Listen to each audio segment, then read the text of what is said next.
about diabetes, what do y'all know about diabetes? Bad. Bad. A1C. Yes. The glow in the dark cookies. Makes you prone to a lot of secondary conditions. Right? And we've been hearing this since last semester, right? Diabetes. Everything that we see with diabetes, we have to do something extra for them. We have to take extra caution. We have some of our drugs that will affect our glucose levels that we need to watch out for. So there are several different options. What I want to caveat this with is you may or may not come in contact with a lot of people where you're having to adjust their doses per se, but you will be prescribing medications that could interact with their medication, with their insulin, that would require a dose change, okay? So I want you guys to be aware of it. I want you to understand like what this looks like, even though you may not always deal with it directly. Also, because it's something that continues to be on the rise as we become a healthier population. So we need to know about this, right? Because we're going to see it, we're going to come across it.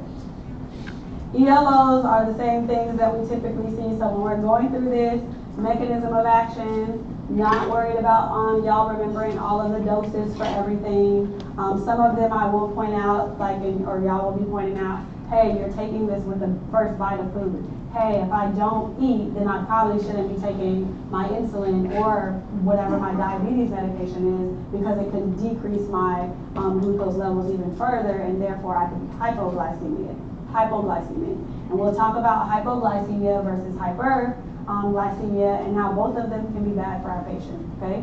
So when we're looking at our diabetes, just think about a bunch of sugar floating around and it's just messing up stuff, right? Because we're not supposed to be like that.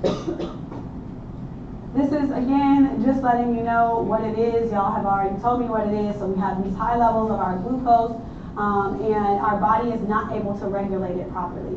There are several different reasons depending on what type of diabetes they have. So we have type 1, we have type 2, and we have late onset diabetes, where they kind of don't fall into either one of those categories. They're a little bit older.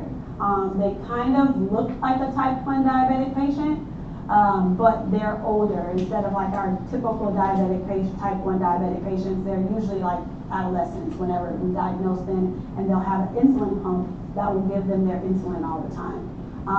Whereas your late onset, they live their life, and then all of a sudden they're like mid to late 20s, early 30s, and then they're losing weight, trying to figure out what's going on, and find out that they have diabetes.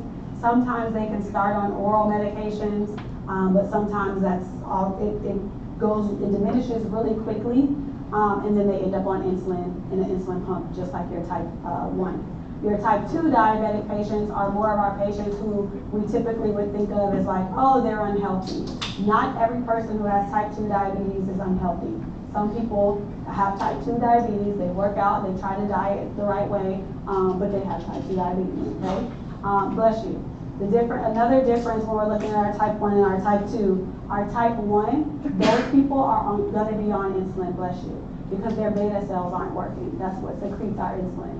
Our type 2 patients, typically we can start them with oral, and then most of the time they will progress to where they are going to need injections, which we're going to talk about, our insulin injections, okay?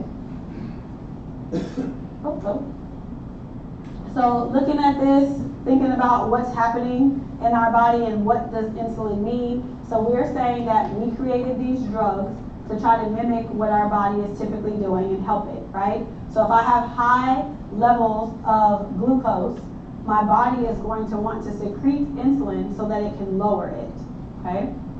So insulin lowers our glucose levels. When you look at glucagon, glucagon is doing the opposite. So if I am hypoglycemic, my glucose levels are down, I am trying to secrete glucagon so that I can get my blood glucose levels back up. And in our patients who are hypoglycemic, if they get very, very hypoglycemic, we have it's kind of like an EpiPen, but it's called glucagon, and they will inject themselves with that so that their glucose levels can go back up. Or how we'll tell someone, oh, eat sugar and things like that, okay? So understanding the difference between what your insulin is and what your glucagon are very important. That's the only thing that I need you to remember from this slide.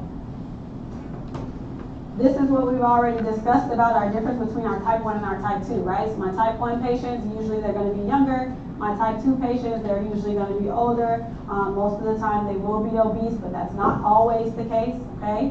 And then just understanding that in this situation, our type 1 versus our type 2, big difference. Type 1, they're always going to be on insulin because their body has no beta cells to stimulate or secrete any insulin to help them control their glucose levels. Our type 2, we can usually start them on an oral, and then sometimes they will progress as their beta cell function declines. They will progress to where they do sometimes need insulin, okay? So that's the big difference between your type 1 and your type 2. And you can see down here at the bottom, that's the big thing that I wanted you to know is, do I need insulin? Yes. And I can progress here. Doesn't mean that I necessarily started off with insulin. A type 2 person can also come in and their glucose levels can be very high. Their A1C can be very high. You can start them on insulin and then remove those injections from them. They don't have to remain on it. And then you can see what their beta function does, their beta cells do. This is, again, just showing you essentially what happens and how your body is trying to secrete insulin. So ultimately you have food, and then you have that glucose that will stimulate your pancreas to, my laser stopped working, stimulate your pancreas to secrete that insulin, and then we'll use that glucose for some energy as well in our body. So just make sure that you're looking at this, and then at the same time when you're talking about your insulin, that insulin level can also stimulate the liver to say, hey, I don't need this glucose right now, store it. Okay, so we keep talking about negative feedback systems. This is another negative feedback system that we have as well. So remember that this is all coming from here, our beta cell secretion. So our insulin, beta cell secretion. If we don't have beta cells, because they're destroyed in my diabetic patient, I'm not having enough insulin secreted, therefore my glucose levels went up or down. If I'm diabetic, are my glucose levels typically up or down? Up, because I don't have beta cells to secrete insulin. My insulin was the thing that was decreasing my glucose levels, okay?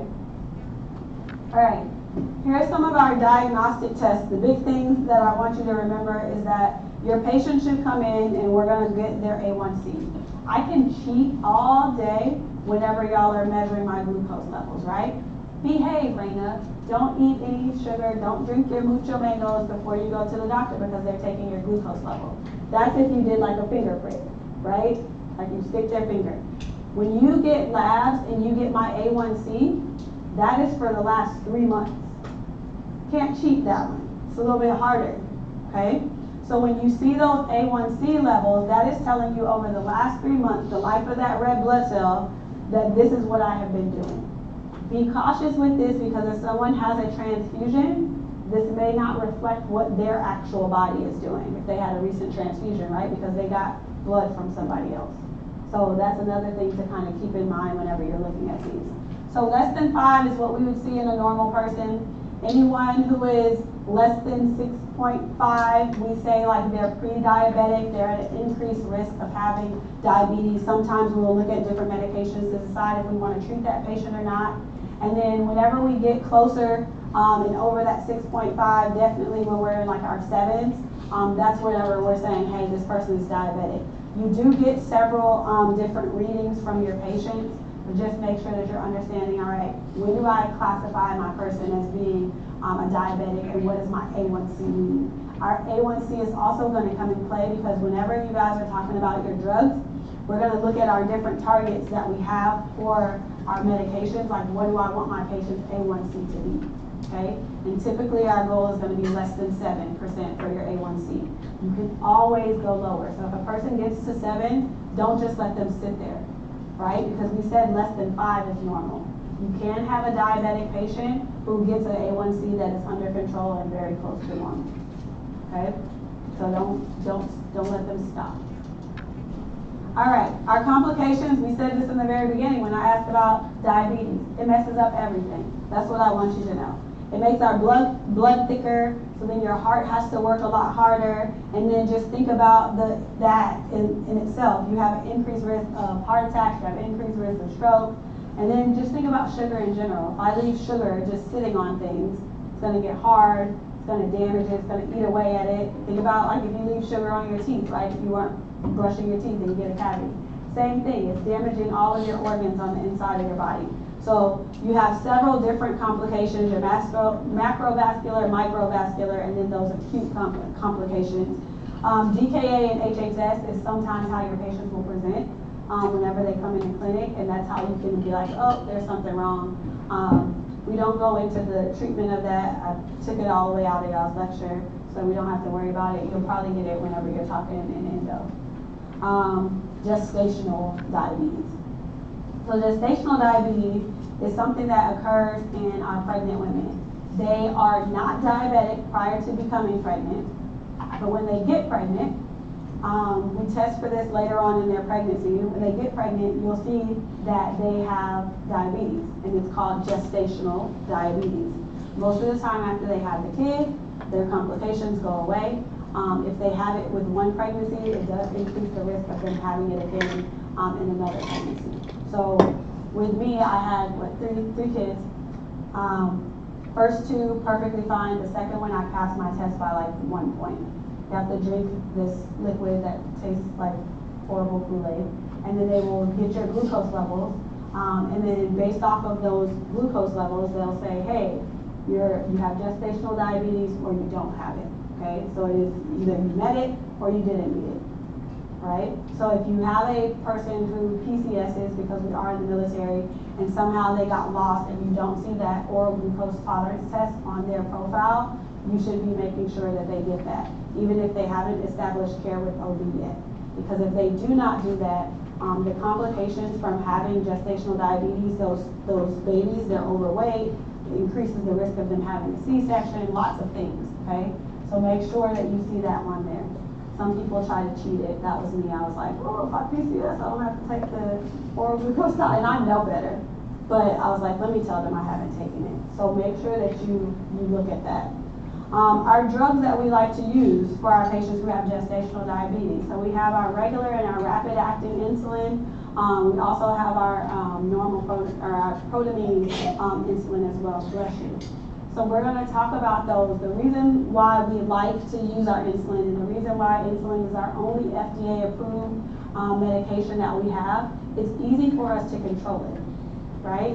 As the baby starts to develop, our body starts to want different things. Our requirements change. Your taste and your desire to eat also changes. So if I have insulin, it's easy for me to increase or decrease that mom's dose as they need for that day. Okay, so that's why you see our insulins are typically the ones that are on board. Our other medications, which are our oral options that you see here, the one that I want you to remember are the two that are in bold. You have your metformin and your glyburide. Most of the time, we will use our metformin. These oral options are not FDA approved. We don't have a lot of data that's telling us yes or no. But we do use them. You will see some of your pregnant patients who do not want to inject themselves taking metformin if they have gestational diabetes. But your only FDA approved is your injection of your insulin. All right, looking at some of our other complications. I was talking to you guys about hyperglycemia, which is what we're talking about with diabetes, but we also have hypoglycemia that we're worried about. More worried about this in some of our patients who are elderly. If you have a patient who is typically riding low, because you will have some patients who are like right on the borderline of being hypoglycemic, your medication choice will change. Your insulin doses can change because that drop is just as dangerous as that increase, that high level of glucose that we see, okay? So this is just showing us the different stages and the way that we handle the different stages of our hypoglycemia. This is the only side where we're really, really focused on hypoglycemia because the rest of it we're talking about hyperglycemia. So pay attention to what your treatment options are. So with my level 1, I'm between 54 and 70 is my range, right? I won't tell you the stage. If you have a question on this, you would have to know what the stage is. So understanding where your levels are. So if I was level 1, between 54 and 70, so it's bad, right? But it's not like horrible. I can just have them do 15, 15, 15, which is the carb. So they'll do 15 of carbs, wait 15 minutes. If their glucose levels went back up above that 70, then they're fine. If it didn't, then they'll do another dose. They continue to do that until that glucose level increases. Your level 2 is anyone who is less than 54, okay? So in this patient, you have 15 to 20 grams of carb, and then it's the same thing. Waiting 20 minutes or 15 minutes. If they're still not above that 70, then they'll continue to repeat, because our goal is to have them at least above 70, okay? So 15 to 20 now, because I'm more hypoglycemic, and I'm worried about increasing or, them further, dropping even further. If you see levels, so when patients come, they typically have like a chart. If they have a CGM, which is a continuous glucose monitor, you can pull up their glucose levels, and it'll tell you what their glucose levels look like all the time. They don't have to prick themselves to figure it out. It's like a thin little fibrous needle that's in there, and it's real time giving you glucose levels of that patient. So you can pull that. If you see that somebody has glucose levels that are typically low like this, then you want to prescribe glucagon for those patients, because that means that they get hypoglycemic quite frequently, and we're worried about them getting into this stage 3. So your stage 3 or your level 3 is very severe. They're going to be less than 54, but now what you see, and the big difference that you see, is that they have this altered mental status, okay? They are going to need assistance. They're not going to be able, that wasn't supposed to be a cross out, that's supposed to be an underline. They're going to probably need assistance with administering that glucagon. They're probably not going to be able to do it themselves, okay? You can see where it gets very serious, seizures, coma, so that's why this is more serious, or this is just as serious as our patients with our hyperglycemia. Our treatment, we have 2 things that we can give them. I have my glucagon, or I have my D50, okay? That's all I need you to remember. When you're looking at this, when we're talking about this, make sure that your patient, they don't have to necessarily be unconscious every time that you're giving glucagon. When we see that altered mental status, we try to do that, especially if your patient is altered enough and they can't take anything orally. Okay? If I can't take anything orally, you got to get my levels down. You got to do something. Remember, our insulin was trying to decrease our levels, and our glucagon was trying to increase our levels of glucose. So that's why this is our treatment, glucagon, for our hypoglycemia. This is just giving you pictures of different things. We tell them to walk around with candies. This is your glucagon, so that's why I was telling you, it kind of looks like an EpiPen. They just inject themselves with it, try to get those glucose levels back up again, okay? This is our D5. We'll usually have this. We can run this. These they can buy over the counter. Any kind of candies that they have. Don't know who wants to, this reminds me of Mary Poppins, a spoonful of sugar. Like, I don't know who wants to do that. And then you have different juices like our apple juice. Anything that has a high level of sugar in it is what we're trying to give them at that time. Different fruits are also pretty good to get that glucose level back up again. All right, group 1.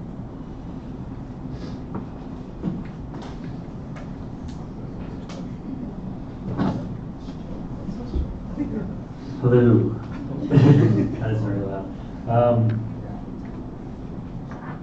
So I had question 1 and 2 from the section. So for question 1, told us to focus on the criteria for diabetes diagnosis. So we have 4 options here. You can either check their A1C, which is seems like the gold standard.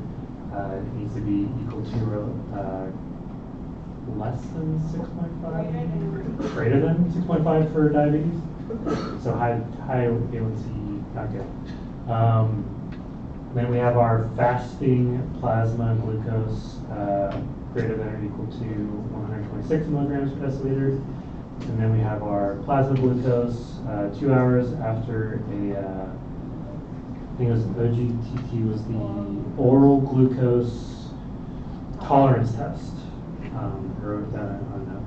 So if they are equal to or over 200 milligrams per deciliter after 2 hours of taking it, then that is diagnosis for diabetes. And then lastly, a random plasma glucose equal to or greater than 200 milligrams per deciliter. And those are our 4 options for diagnosing diabetes.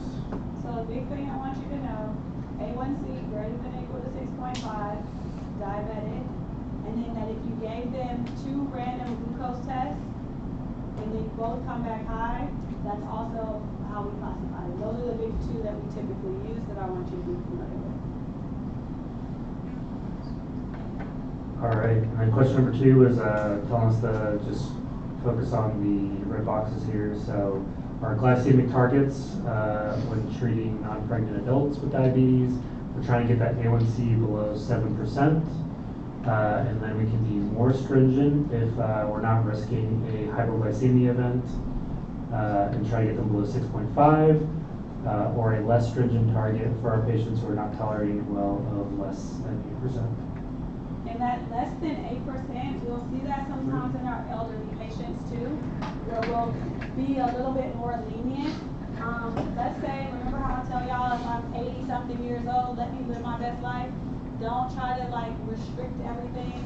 That we talked to my grandma and she didn't have diabetes, but she'd be like, I'm old, I'm fine. Like let me just live, right?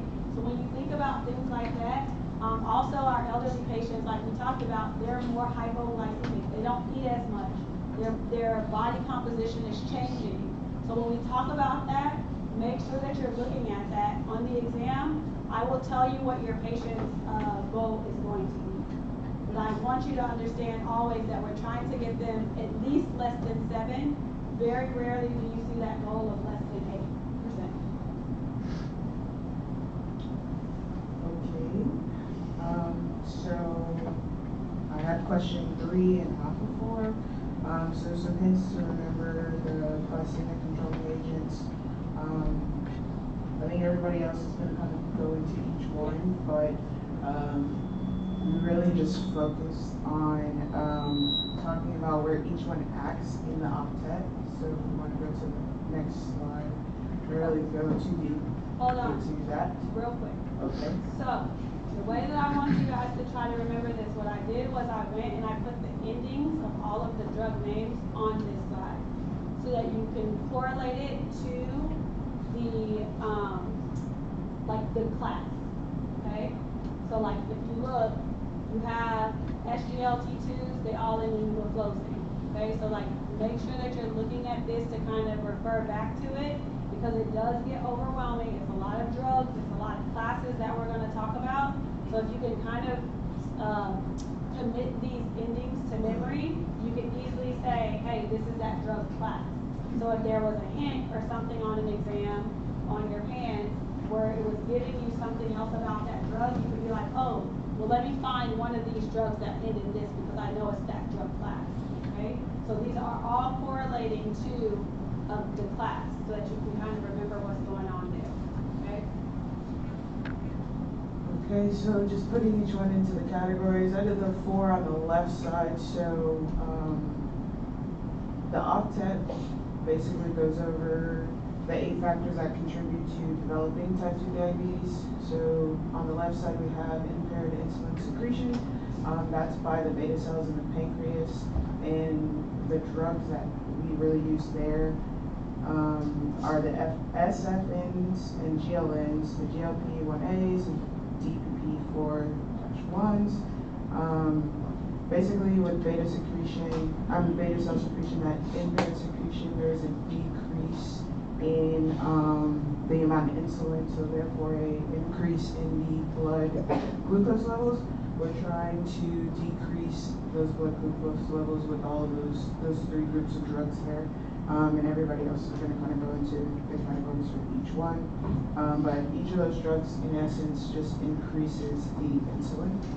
But then increases the insulin secretion outside of the DPP-4s, which prolong the endogenous GLP-1 secretion, or which stimulates the pancreas to release more insulin. So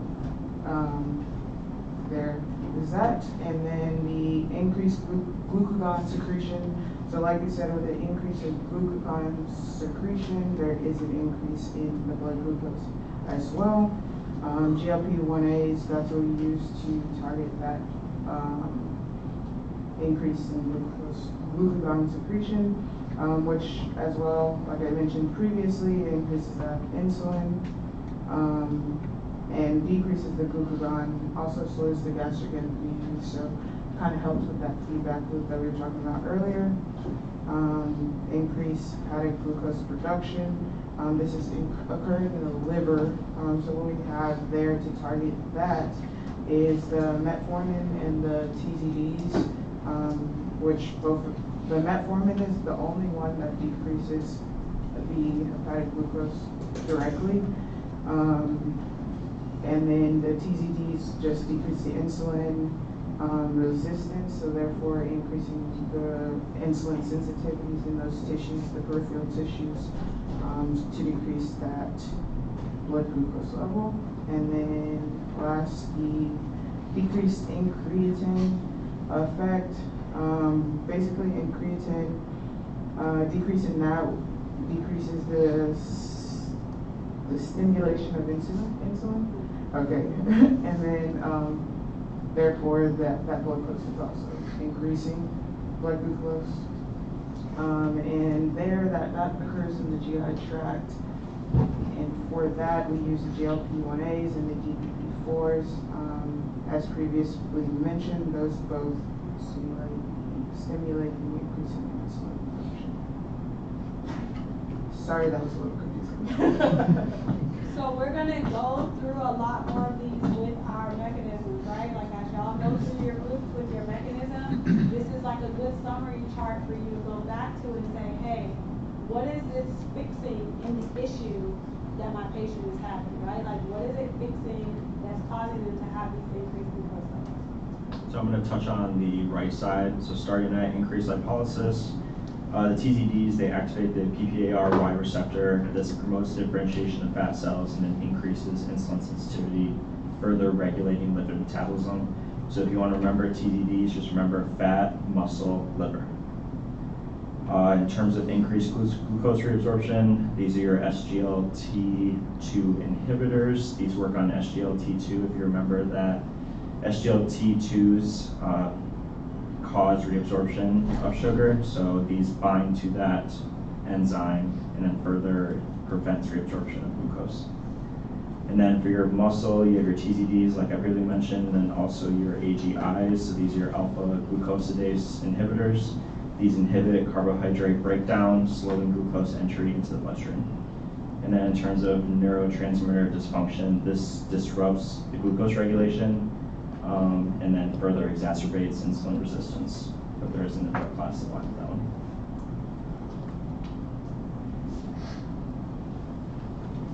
All right, I'm going to touch on pre-diabetes management. So that's the criteria for it again. Next slide. So drug of choice, if needed. So first for pre-diabetes management, we're going to go with lifestyle modifications. So lowering the fats in your diet, weight loss, smoking, alcohol cessation, and target 150 minutes exercise per week. If we do need to go with the drug of choice is metformin, GLP-1, and still sustain the diet and exercise the 150 minutes per week and low-fat diet. Do we need to know the... Okay. All right, so talking about the patient who has the diabetes. Number 6, we're talking about their goals. Goal for A1C. You can go that one. So your goal for A1C is less than 6.5 to 7. The fasting blood glucose, or FBG, 80 to 130 milligrams per deciliter. And then the postprandial glucose, you want less than 180 milligrams per deciliter. Going into type 1 diabetes mellitus, so if you go down. Hold on, I want to tell you about this really quick. So you guys are going to go over this, but it's a difficult kind of concept, and so I wanted to make a picture of it. So this is your basal insulin, which we're going to talk about, and then you have mealtime insulin doses that they will get. So this is supposed to represent them having 3 meals throughout the day, right? Your basal insulin is given in And they typically will take this once a day. We do have some patients where they may need to have two separate doses of their basal insulin. It's typically going to be your intermediate or your long-acting insulin that we use for a basal dosage. Bless you. Our meal time, these are going to be done most of the time with a rapid type of insulin. Okay, so remember, when we're talking about insulin, we're talking about a type 1 diabetic person. Okay, right off bat, your type 1 is going to be on insulin. Our oral medications don't really do anything for them. Okay, they are going to have insulin because they don't have any beta cells to help them at all. The insulin is doing that for them. The medications that we prescribe is doing that for them. So you'll have this basal, so this is typically once or twice a day that they will do this, and then these are before meals. If they don't eat the meal, then they don't take their dose, right? So I don't like to eat, right? I eat maybe once or twice a day. So if you told me to do a breakfast one and I took my breakfast insulin, let's say my glucose levels are already down. What's going to happen if I take this insulin? Hypoglycemia. Hypoglycemia, problem, bless you, right? So that is the big thing that this is showing you, a simple picture to say 1 to 2 of these of your basal, and then you have your meal time, which we also call bolus. So basal bolus dosing. Several ways for you to pair up how this looks for your patients. You're going to see people come in and they're going to take just a basal insulin. They will have no bolus at all, so it will vary. Okay, so I don't want you to think that this is like a one size fits all. This will vary depending on your patient. Okay? And then after this group, we'll take our break. Just to wrap up group 1, we have 2 more questions. So the question number 7 talks about type 1 diabetes and what is it. So you guys might know it as juvenile onset diabetes. It's where the body's immune system destroys the pancreatic beta cells, and those are the cells that make our insulin. Once the insulin isn't produced, the patients, they're not able to move available glucose into the cells. So in order to get that insulin into the body, we have to inject it daily, just as was said. A couple ways of doing that. The MDI, which is multiple daily injections, or CSII, continuous and subcutaneous insulin infusion. Just as it was said, take it basal or bolus, so you can do 1 to 2 injections per day or do it around the meal time. And then the insulin pump, that's 24/7 continuous.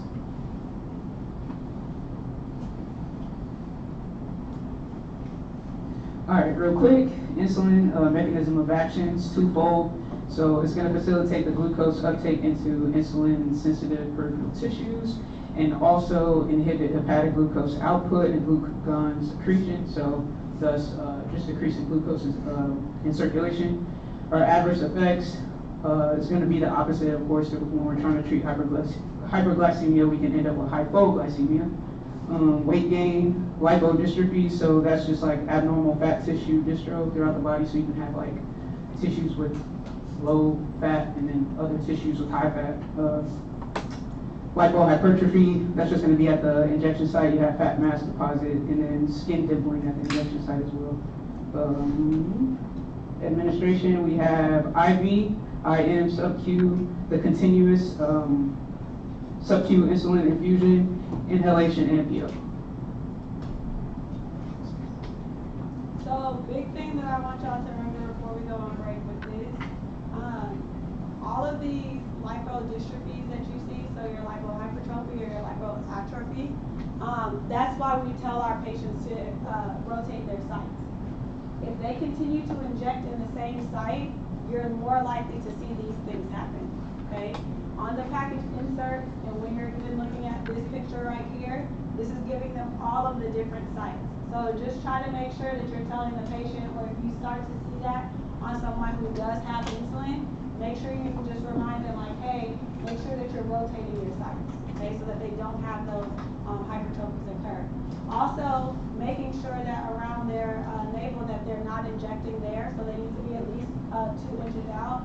There's a lot of fibrous tissue there and a lot of vessels, and so what happens is they'll get variable responses from their insulin instead of it doing what it should do. So it should be at least 2 inches away from their navel whenever they're injecting, and rotating the sites are like the very, very big things that we're worried about. And then when we talked about this on here, your clearance, looking at this, make sure that you're understanding that, just like we talked about before, any of our renal issues, our hepatic issues, when we're talking about this disease, are going to be a big deal with what's happening to my glucose level. Because I got to get rid of the drug, right, that I'm having them inject, and then I have to make sure that they're eliminating it properly, okay? So all of these things are big issues when we're talking about it. So your big side effect, too, that a lot of your patients are going to complain about is the weight gain. So that's like one of the very big ones. So weight gain, rotate your site, understand what insulin does, what your mechanism of action is. Let's take 10, so 11, 13, come back, we'll go through. And I want to make a little, don't just answer the questions on the page, right? There's a bunch of information on the side. Like the reason why I'm doing that is I want to make sure that you hit that information. I want to make sure that you hit the question. So don't just answer the question. Like there's other information that's on there. That's why I'm going back to make sure that we get that, because I didn't say that. So you're teaching the information that's on the slide. You don't need to read it word for word, because we all know how to read, right? But just like the big idea from your slide that you see, making sure that you're also including those questions in it. What I missed and what I wanted to talk to y'all about is something that we typically tell people to do that we don't tell them to do with their insulin. So most of the time we'll tell people, oh, massage your injection site, move around, go in and, you know, like make sure you're moving it, make sure you this is kind of how we talk about Botox. You don't want them to touch their injection site. The reason why is because that absorption gets increased. So depending on how I am at that time, now you have taken maybe my rapid insulin and made it work a little bit quicker, or now you've messed up how my long-acting would slowly be being released throughout the day. So we don't rub our injection sites whenever we're talking about our insulin. The concentration, we're going to get into that. And another question that I had, which was a good question that I didn't talk about, if you're ever in an inpatient setting, we have our patients who are on oral medications, right? Our type 2 diabetic patients. And we have our goals that we want to have our patients at. Whenever they're in the hospital, we usually discontinue all oral diabetic medications that a patient is on, and we usually let their goal increase. Depending on where you're at, you'll see some people at like 150, 180. When we're sicker, our body is doing things, we let our glucose levels go a little bit higher. And everybody will be put on a sliding scale. So based off of what their glucose level reads that day, you may or may not give them a shot of insulin, okay? But when they're in the hospital, 9 times out of 10, we take them off of their oral meds, and then we will everybody is on insulin. If you have diabetes, everybody is on insulin. Their goal, we're like, that's fine, you're in the hospital right now. We base it off of a sliding scale. So we get their glucose levels every day, and we're like, okay, this is how much insulin this type 2 person may have. If they're on insulin, we still do use a sliding scale. If they're a type 1 diabetic, and we make sure that they get their doses before. If they have a pump, we make sure that we have insulin in their pump, because some people will forget to tell you about that, and their pump will run out of insulin, and you're like, great, well, we have to go find your insulin now, okay? So all of those things, and that was another question. Their insulin pump is attached to them all the time. Okay? They are getting this insulin from our medicine because they are not making it. They can choose to not have a pump and they can continue to inject themselves. But people who have type 1 diabetes, because they've been a type 1 diabetic for a very long time, most of the time they just have a pump because it's easier and they refill their pump with the insulin. Okay? Sorry. Group 2. Alright, so our first question was looking at the 2 main insulin groups and what glucose levels they target. So we have bolus versus basal insulin. The bolus insulin is going to be used for post-meal hyperglycemia, and then the basal insulin is going to be the controlling your fasting or basal level of insulin to control hyperglycemia throughout the day. And then we were supposed to come up with a fun way to remember the 2 different types. So for bolus, Adele has given us some mnemonics, and it's going to be when bullying in COD, rapidly lagging sucks remarkably. So the bullying is for bolus, rapidly lagging, so that's your rapid insulins, the LAG meds, and then sucks for short, and then remarkably would give you your regular insulin. And when y'all see this, sorry, because people ask this all the time, when you see this, your short acting is really called regular. And then the brand names are these two that are here. So if you see like insulin regular, that's telling me that's a short acting insulin. And that's just the name that they have for it, regular. And then these are your two brand names of your insulin regular. Okay. And then for basal, we have baseball is intramural. So baseball for basal, intramural is going to be your intermediate. Not like gosh dang dodgeball. So the not is the NPH, and then like gosh dang dodgeball would be your long acting, and then those three words that I'm not going to try to pronounce. Yeah. So your long acting ones are going to be your glargine, your detamere, and your degludec. And then we'll get into these. So big things that you're looking at, right? These are all insulins.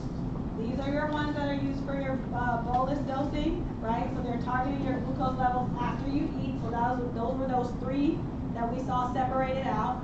And then this is your basal, right? So these are like lasting longer. You're only having to typically inject these once or twice. And you have intermediate or long acting, okay? So remember what's considered a rapid acting, what's considered a short acting, because I could just ask you that in itself. What's considered intermediate and what's considered long. Okay. All right. So then this chart was a lot of fun to look at, but I tried to like just break it down into quick onset. So you got your rapid, inhaled, your insulin analog. Those are going to be your, and then the short regular insulin. They have the fastest onset with varying levels of peak. So your highest peak effects are going to be your rapid and your insulin analogs. Inhaled insulin and regular insulin have similar efficacy in terms of peak, and then all of their durations of action kind of fall off at the same point. Your intermediate and long acting, they have a delayed onset with lower peaks, but longer durations of action. Yeah, I didn't try to break it down by time or Nope, anything else. they're gonna do that as we keep going. Also, what you notice here too is your long doesn't necessarily, it peaks, but then it kind of stays there. So that, try to cement that in your mind as to why we give it once. And when you look at the slides and when we talk about insulin in general, we'll say that your long acting doesn't peak. There's no peak, right? So it's not going up and coming back down. It's kind of trying to keep it steady. In basal, it's just being in the background real smooth, right? That's what we're trying to do with this one. So this is the only one that we say doesn't have a peak, is your long, your basal acting, your long one. All right, some more fun charts. So the top two are a normal person. The very top chart is just representing glucose spikes post-meal, and it shows that we typically have the basal resting glucose that's always present within the body, and then you compare that with the insulin spikes. So I'm assuming the different spikes in insulin were based on meal composition. Yes, so these green are your meals that the person has.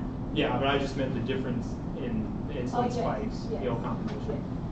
So you see the large spikes post-meal, and then it levels out after as the meal is digested and glucose is shoveled out.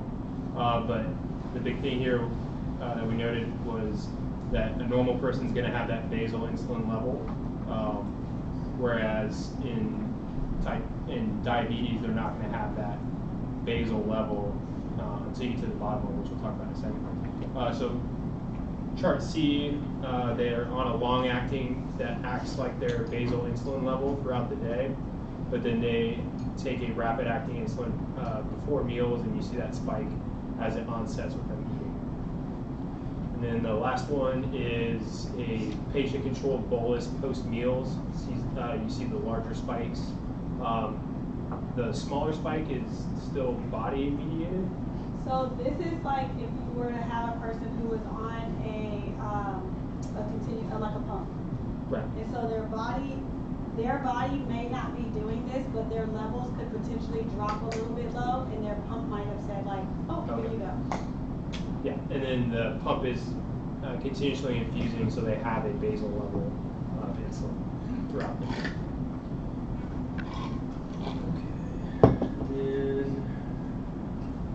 So question 5 was noting the onset, peak timing, and notes on the charts. So for rapid acting insulin, they're all relatively same onset, with an average of about 20 minutes across the board. Peak relatively the same, with the Humalog being the longest range of peak effect, and duration was all about the same, around 4-hour average. And then on your timing, make sure that you're also looking at when you're doing it, right? So I'm giving this before, so that I can make sure that it has enough time to be, distributed throughout my body to respond to that peak that I'm going to see in that glucose level, right? So I'm giving the insulin time to work. But some of these are very, very rapid, and they're rapid enough to where you can have some of your, like with your Lispro or your glulisine, so think about your two that have L's in them, to where you can give them after a meal, like right after they have their meal, okay? So you can see different things that you're doing. Most of the time with our rapids, we tell our patients to do it prior to them eating. They're going, oh crap, I forgot, right? I'm usually going to be okay, but your two that have L's in them, so your Lispro and your glulisine are the ones that you can see where you can give those afterwards. Go ahead and talk about the appearance of those. So they're both, all three are supposed to be clear, colorless, and then you can mix each of the three with NPH. Didn't really see much of a difference. You want to do your rapid before the NPH for both, and then the biggest difference would be your Novolog and Aprenev can be administered IV, but all three can be used for continuous subcutaneous infusion. And then we've got inhaled insulin, which I didn't know was a thing. Similar onset, peak, and duration compared to our rapids. Obviously administered via oral inhalation at the beginning of the meal. You got to be careful with the opening of the packaging and how long they're good for. So once you open it, it's good for 3 days. If it's unopened, you can leave it out in the fridge for 10 days. The inhaler is good for 15 days outside of the fridge. They are expensive, and this is going down to the next question as well, like how it's prescribed. So it's only prescribed in 4 and 8 units. And then if you're like switching it, you got to round up to the closest 4 units. So if you're taking 6 units, you round up to 8. If you were on 2 units for whatever reason, you round up to 4. It's not covered, it's non-formulary for TRICARE. So it requires a pre-auth or medical necessity to be prescribed. The big thing with this, if you have a person who comes in, this is not something that's very common, which a lot of people don't know that it even exists, but your unit. When we dose insulin, we're dosing insulin in units, and this only comes in 4 or 8 units. So understanding, hey, when am I rounding up, or what do I do with this dosing? Don't think like, oh, she takes 10 units. That means that I just tell her that you can't, they're not equivalent, the units, I guess is what I should say. With our insulin, we can draw up however many units we want. We can do our sliding scale very easily. When we're talking about this inhaled version, which is why we don't see it as often, you only have 4 and 8 unit inhalation that we have, okay? So those units need to be rounded up. So if you had something that said 3, 4, just like he gave me those examples. Make sure you're rounding up, okay? Yeah, so we covered most of this already, except for the limitations. It's got to be used with a long-acting insulin. And then, obviously, if they have any sort of respiratory comorbidities, inhale is probably not the way to go. Yeah. Okay, so then regular insulin or short-acting, again, similar onset to the rapid and inhale. Same peak. These tend to last a little bit longer, especially when you start getting into the U500 dosing. It's still clear and colorless, still used before meals, it can still be mixed with an NPH. And then it's the drug of choice for IV infusions, so in hospital, I'm assuming, when you're giving it to somebody, it's the drug of choice. It's got a lot longer out of fridge lifespan than compared to the other ones. And then, yeah. So whenever we go through these, you're going to see the in-use room temperature stability. The only reason why it's there is that I want y'all to understand that sometimes insulin can be left out of the fridge. When we think about insulin, we're like, oh, it has to be in the fridge. The thing with this though is once it goes out of the fridge and they're leaving it at room temperature, then putting it back in the fridge alters the stability of it. So if they're choosing to leave it out of the fridge, they leave it out of the fridge. If they want to put it in the fridge, they put it in the fridge. You'll have some patients who will also say they don't like to inject the cold insulin, so they will like to sit it out, so they'll draw it up, or they'll set their pen and they sit it out of the refrigerator to kind of let it come down to room temperature, and then they'll do their injection, and they say that it hurts them a little bit less because it's not cold. So again, that's a patient preference thing. And then can you go over the U500 for me? I don't know. Yep. Yep, that's good. So the U500 next insulin. slide or this slide? You want to do it on this slide? Next slide. Next slide. So highly concentrated, so it's 5 times as potent as the normal regular insulin. And it's for people that are highly insulin resistant and needing more than 200 units per day. It's often dosed, like it says on the slide, twice a day or up to 4 times a day, depending on how they're eating and how their insulin resistance is looking. And then going down to the next slide, it's a pretty spicy conversion chart.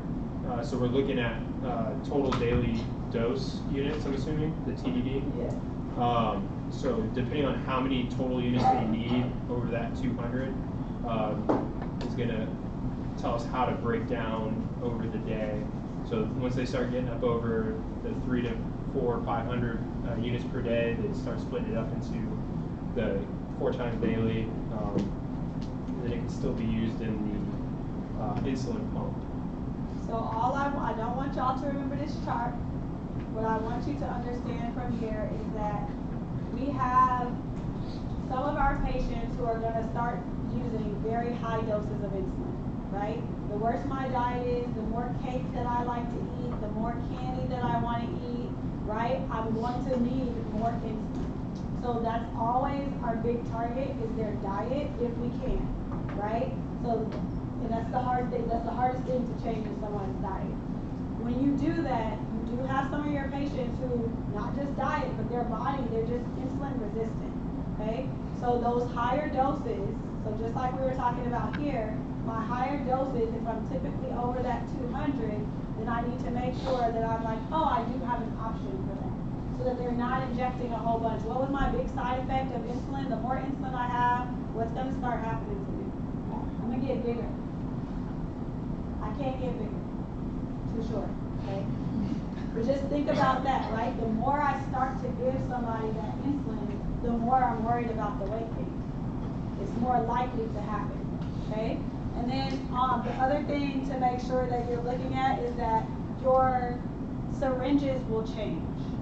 And if you end up putting someone on this insulin, the U500, you need to make sure that you order new syringes, because some of our syringes that we pull them up in are going to be different. Like our regular insulin are different than our U500 insulin syringes, okay?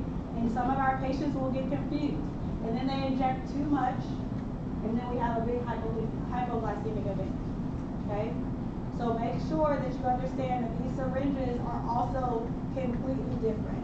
So you'll either use the U500 syringe or a tuberculin syringe.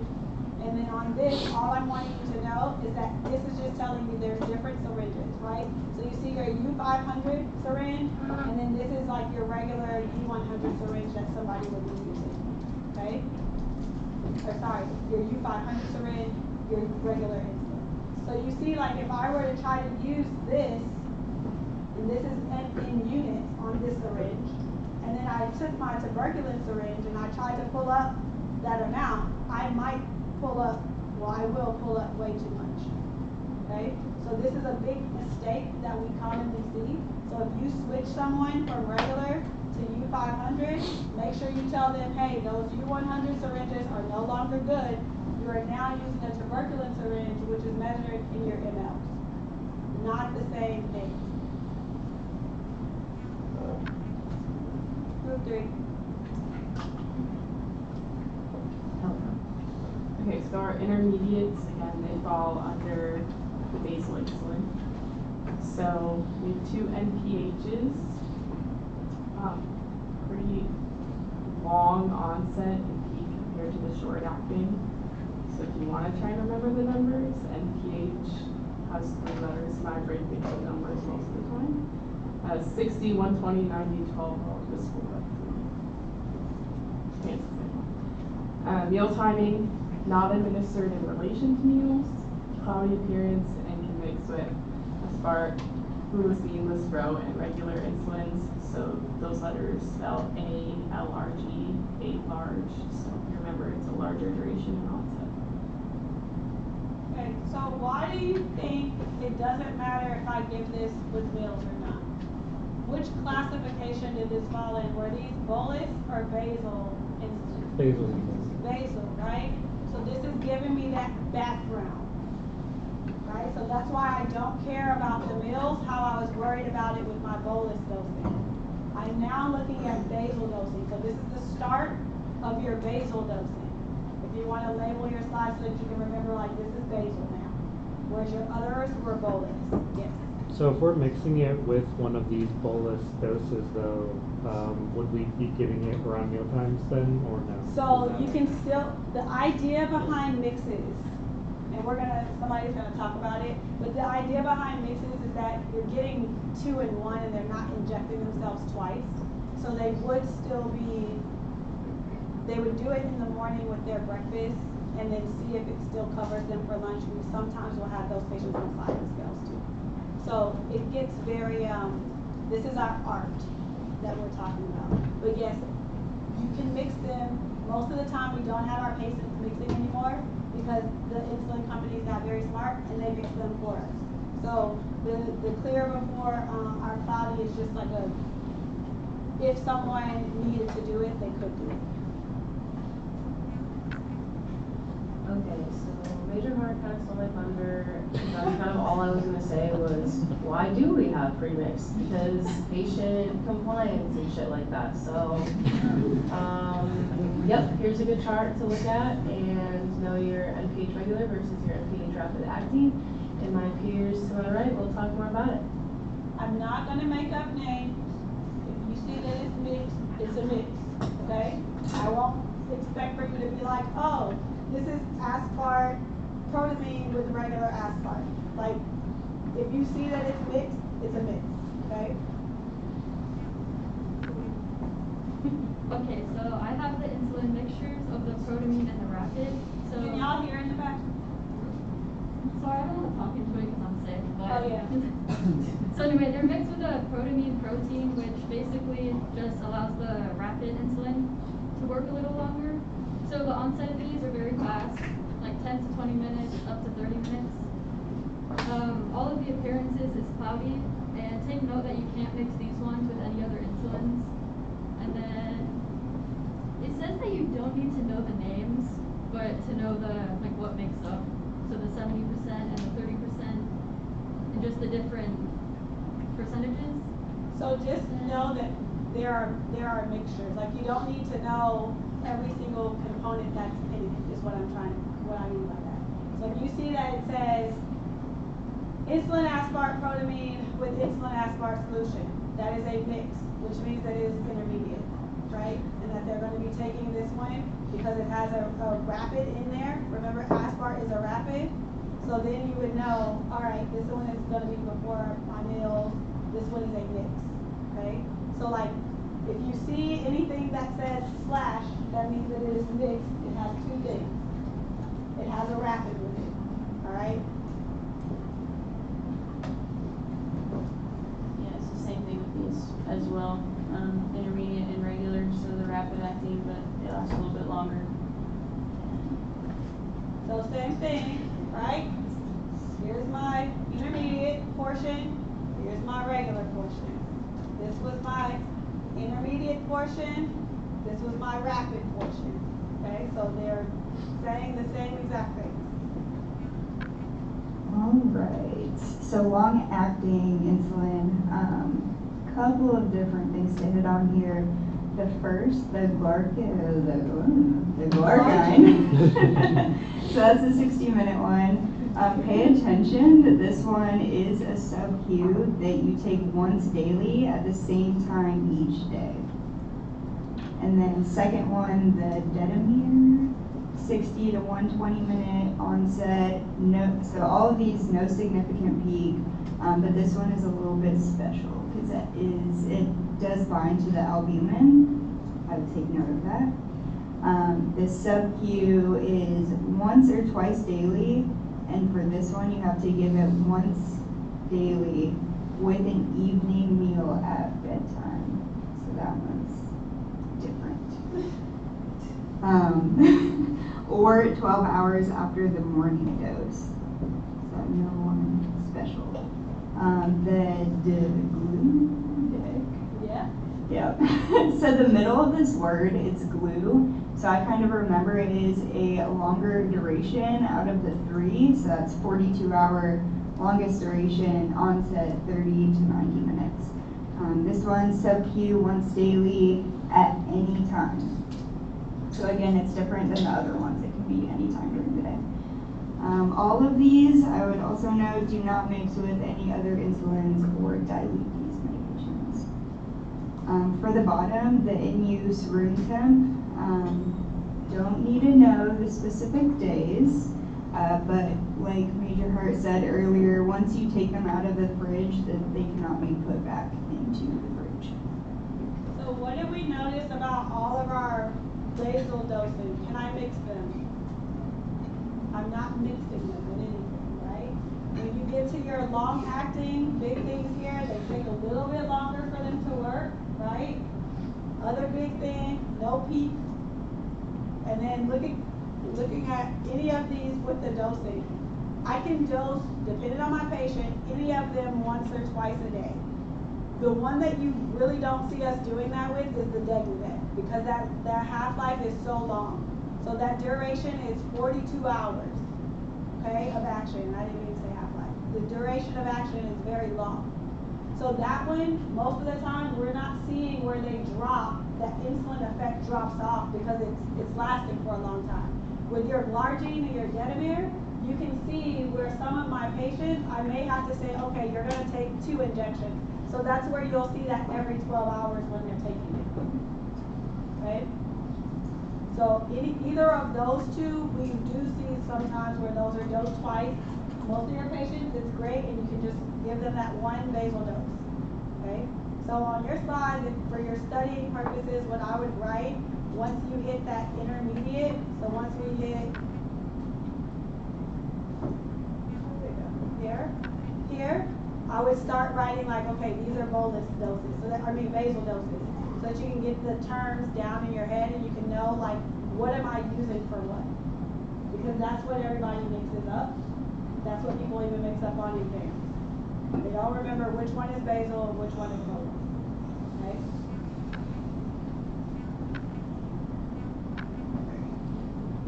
All right, so this is just like a good summary with some notes.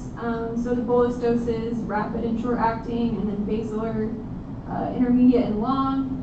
rapid acting, so less risk of hypoglycemia after eating. It's rapid, so it kind of matches that peak of glucose when you're eating.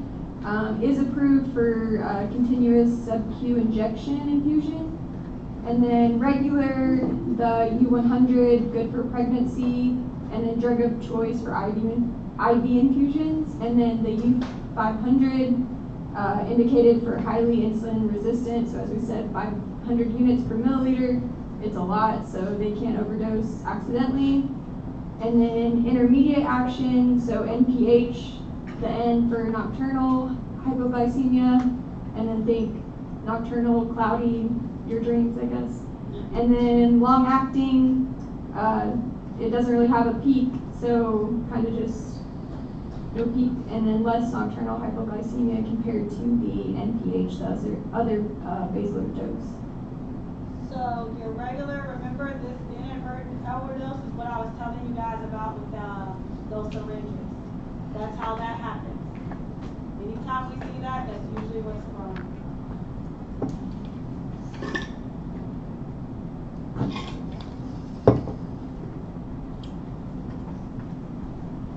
This slide is just photos reminding you of the different formulations, both bolus and basal, and the different administrations that you can have them in with the syringe and the pen.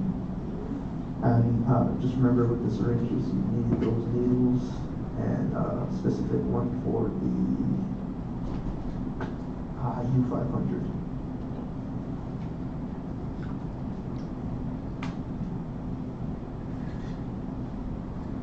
Okay, so I have the insulin administration slide, so I think it's the next one. So this is just talking about the syringes that you use. So differentiating between an insulin syringe, which is the picture on the left, it's measured in units, and the tuberculin syringe, which is, sorry, I'm sniffling, is measured in milliliters, and that's for the PPD skin test. So when you're selecting a syringe for insulin administration, you want to select based on the dosing. So the smallest syringe for the patient's dose, as you can see, it's the 30 units for 0.3 milliliters and so on and so forth. And then for the U500, so if you're administering, giving a patient U500, you have to order new syringes, like Major Hart was saying earlier. And then they come with needles as well that are pre-attached, and the needles are size is based on the gauge. So the bigger the gauge, the smaller the needle. So you don't want to be, it's for patient comfort, so you don't want to be giving your patient a huge needle like a 16 gauge. And they also have the length of the needles, which is for the depth of the injecting into the subcutaneous fat. So if I'm a little more round, you need to give me a longer needle to get through, right? So that I can inject myself, versus if I'm a thinner person, you give me a longer needle, I might hit things that I don't want to hit, right? So just keep those things in mind, and then that gauge, like she was just saying, is opposite of what we would think.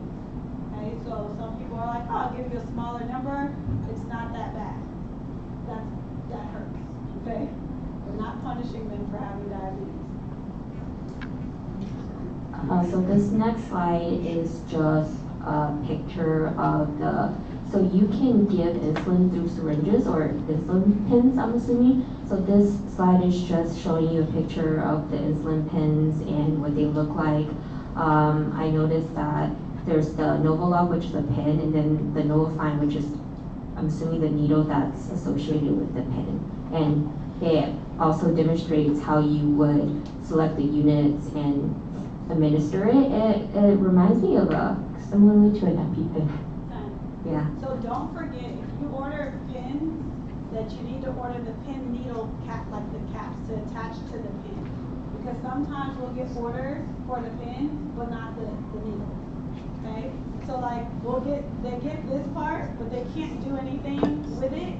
These come in a box of 100, and they are all individually wrapped. They take this off and they attach this to the end of their needle, or the end of their pin, sorry. So if you don't order this, this is all they get. Check They'll that. just get this, which they can't do anything with, right? So make sure that you order those needles, the pin needles that go along with the pin. Some people hate pharmacy companies. Huh? So that's why people hate pharmacy companies. Yes. Alright, so now we'll be talking about how to break up your insulin. So on average, you want to have 0.5 units per kilogram, and then obviously if the patient's obese, they have an illness, they're more sedentary, or during puberty, you want to elevate that dose. And lower if they're hypoglycemic, have low weight, or they're pediatric. And then like we talked about earlier, we have the basal and bolus dosing. So for basal, it represents about 40 to 50% of the body's daily insulin, and that's going to be either once or twice daily. And then the bolus is going to be 50 to 60% divided by the total daily meal. And then these are going to be your fast acting that you take with your meals, and it's estimated based on your carbohydrate content within the meals.